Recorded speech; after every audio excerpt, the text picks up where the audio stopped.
Les forces armées de la République démocratique du Congo portent à la connaissance de l'opinion nationale et internationale que, pendant que nos forces, avec l'appui de la MONUSCO, sont en confrontation avec les terroristes du M23 dans les groupements de Jomba, plus de 20 obus et bombes tirés de l'est vers l'ouest de l'axe routier Goma-Rutshuru ont explosé hier, mardi 24, et aujourd'hui, mercredi 25 mai 2022, sur le territoire congolais, à Katale, non loin de la piste d'aviation de l'Institut congolais pour la conservation de la nature, ICCN, à Rumangabo et les environs. Comme si cela ne suffisait pas,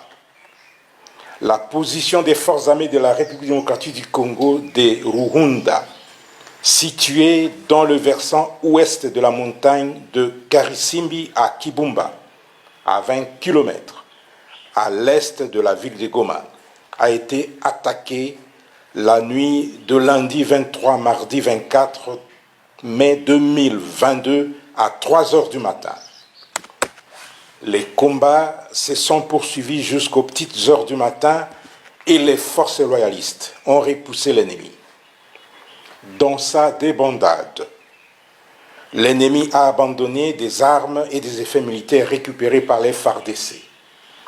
Il s'agit notamment d'un mortier 60 mm, d'une arme AK-81, de 8 roquettes anti-tank, d'une chaîne de munitions de l'arme PKM, d'une paire de tenues militaires, d'un casque et de 2 gourdes militaires non utilisées ni par les FARDC ni par les terroristes M23. Le matin de ce mercredi 25 mai 2022, les positions des FARDC de Kibumba et de Jomba ont été une fois de plus attaquées. Les forces loyalistes déterminées à ne laisser aucun centimètre du territoire national à qui que ce soit se comportent de manière professionnelle sur le terrain, aussi bien à Jomba qu'à Kibumba. Ainsi, le gouverneur militaire de la province du Nord Kivu et commandant des opérations a saisi le mécanisme conjoint de vérification élargie de la conférence internationale pour la région des Grands Lacs pour les investigations sur l'origine de ces graves incidents. Face à cette situation très préoccupante, le gouverneur militaire de la province du Nord Kivu appelle la population au calme, à la vigilance, à ne pas céder à la panique,